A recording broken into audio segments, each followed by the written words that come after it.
Mr. Treasury Secretary, thank you for the time. No, it's been a long night for you. You're at the speech last night here in France today. Thank you again. Nice to see you. Let's start on the domestic front and the president's speech last night. This jobs plan, $447 billion, bigger than some people had anticipated. Is it still big enough to have a material impact on the U.S. economy? Oh, absolutely. I mean, I think if you look at what private forecasters have said in terms of the initial assessment, it would make a very substantial contribution to growth at a time where we need it and help get hundreds of thousands and more Americans back to work more quickly. Of course, the impact it has depends on what Congress actually does. And so we'd like them to do as much as they can, as quickly as they can. You've heard the refrain from some Republicans already. This is Groundhog Day. This is stimulus redux, and it didn't work out that well the last time. That's their view. What's your argument to them this time around that this is going to be any different? Well, first of all, I thought they were actually pretty encouraging last night in their initial response. They recognized, and this went into the design of the package, that large parts of this package have had broad support from Republicans in the past. And there's no reason with the economy growing more slowly not to take advantage of this moment and that broad support for bipartisan support for these things in the past to go ahead and move now on these things. Now, the initial actions we took to address the crisis were incredibly successful in restarting growth and starting to heal the damage caused by the crisis. But it was a terribly damaging crisis, and it was always going to take a lot of time to grow out of it. We're still healing. We made a lot of progress. We've got a lot of work to go, and we had a lot of things happen in the economy that slowed growth the first part of this year. We had oil prices go up very high. We had disaster in Japan. Terrible crisis in Europe hurt us a lot. You had the damage to confidence caused by the debt limit debate. Those are big blows for an economy still healing from the crisis. And because of those blows, we think the prudent, responsible thing right now is to do some more for growth in the short term. Can you assure Americans, can you assure members of Congress have to vote on this plan that if they pass it, that we'll avoid a double dip? I think that we've got a good chance of continuing moderate pace of growth coming out of this crisis. And if they were to pass this plan, we would dramatically reduce the risks of a long period of much weaker growth. We had the original Recovery Act, the administration said would keep unemployment from exceeding 8%. Well, let me just correct you right there. That's not what we said, and it's a deep political myth that was our commitment and our promise in the Recovery Act. What we did was marshal an incredibly creative array of financial force alongside the Fed in confronting the worst financial crisis in generations. Now, that crisis was terribly powerful, more powerful than what caused the Great Depression. And yet, within 3 months of the president taking office, because of the force of those measures, the economy, after shrinking at a rate of 5 to 6 percentage points of GDP, was growing again. And we've had more than 2 million private sector jobs created since the economy growth started again. That's a pretty good record of job creation. It's nowhere near good enough because millions of Americans are still out of work. Willing to see this is an economy in real trouble right now. This economy is absolutely weaker than it was at the beginning of the year, but it's weaker for two reasons. One is because we're still healing from a terribly difficult financial crisis. And it's difficult because, again, oil prices put a huge amount of pressure on a weak economy. The damage caused from Japan was global in its effects on slowdown. Europe has put enormous pressure on financial markets and concern, reigniting a whole weight of caution. And on top of that, we had this self-imposed trauma of a terribly damaging debate about default for the United States of America. Terribly damaging debate, and that took a huge blow on confidence. Because of those things, the economy isn't slower than everybody expected. But the economy is still growing, and with actions the president proposed last night, it'll be stronger, and that's why we want Congress to move. We haven't talked to you since the downgrade. Do you feel vindicated by what's happened in the Treasury market since then?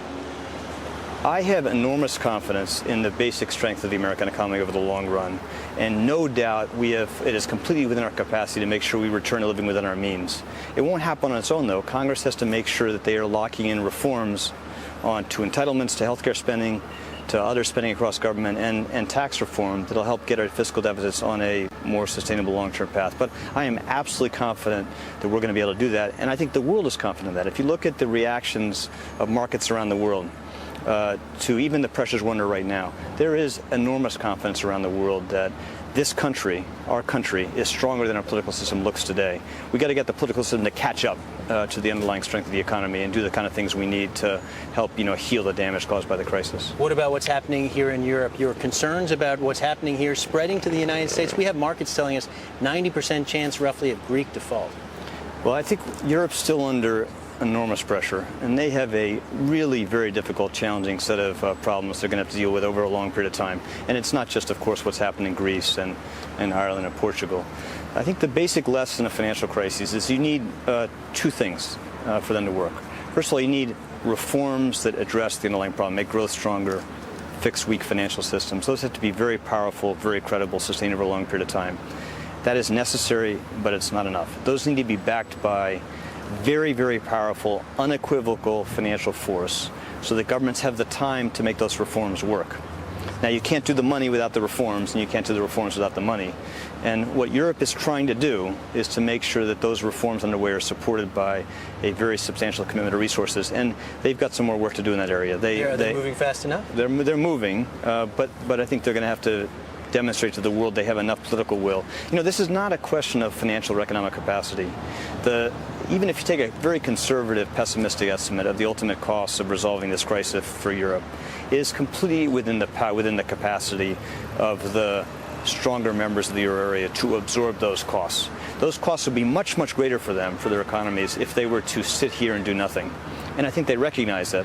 So this is a good, sensible financial calculation for them, that the overall cost for their economies long-term will be less if they act more forcibly now. Is it in the national interest of the United States to ensure that the euro survives? Absolutely. I think it's absolutely in the interest of the United States that the Europeans do whatever they can to help make sure they bring these pressures, they sort of calm the pressures now spreading across Europe. Very important to us in the world economy as a whole. It was very, very damaging to the American economy last summer. Principal cause of the slowdown we had last summer. It's been a significant cause of the slowdown we've had this summer.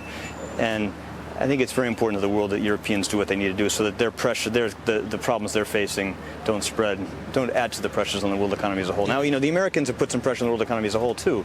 You know, the debt limit debate we had in the United States, you know, I think it hurt confidence around the world, not just in us, but more generally. So, you know, we've been a source of complications for governments, too, in this case. But we have a huge interest in helping the Europeans through this, and we're going to do everything we can to encourage them to act more forcefully and make it easier for them to do that. Will we see concerted action from the G7 coming out of this meeting? Oh, not at this meeting. I don't think you're going to see that. I think you're seeing that governments around the world, in reaction to a slower economy globally, because, you know, the U.S. has slowed. What's remarkable about this is the slowdown has been broad-based around the world. You're going to see governments everywhere, central banks everywhere, recalibrate and decide where they have room to look for things they can do to help strengthen growth, and that's going to come gradually over time. But I don't think you should expect from this meeting any dramatic change in signal. What we're doing all the time, you know, we spend a lot of time on the phone together between meetings. I certainly do all the time. Is what we're going to continue to do is explore ways we can help the Europeans get ahead of this problem. And of course, we can't want it more than them. It has to come from them fundamentally. We can help, and we're spending a lot of time, Peter, in trying to help them think through how best to manage this. Really quickly on the regulatory front, you wrote in your FT op-ed today that the implementation of regulatory changes in the wake of the financial crisis shouldn't impede growth. There are suggestions in the United States Dodd-Frank is doing exactly that. Are you willing to revisit Dodd-Frank and its implementation? There's no credible argument, in my view, that the reforms that Dodd-Frank called for, and that we're starting to put in the United States, would carry that risk. And that's because we try to be very careful not to overdo it. Now, we are going to force banks to hold more capital against risk. That is a necessary thing to do, not just to prevent the next crisis, but make sure banks are able to help support an expanding economy. And because we were so aggressive early, the U.S. financial system is much stronger now and in a much better position to help support growth. But we want to be careful that we don't overdo it. And so we need to bring a kind of care and balance to this process. So the understandable effort, the noble effort to make sure we're preventing the next crisis doesn't get in the way of healing the damage from the last crisis. Final question. This is our last opportunity, first opportunity to talk to you since you decided to stay at the Treasury. Any regrets? Oh, I think it's a deep privilege for me to work for this president. We got a lot of challenges. He asked me to stay, and at a time we're facing so many challenges, we have Americans dying for their country around the world. How can you not? How can you not when the president asks? So I have huge confidence in him, totally committed to his agenda policies. We have a lot of work to do, and it's my privilege to do it. All right. Mr. Treasury Secretary, thank you for the time. Appreciate you joining us.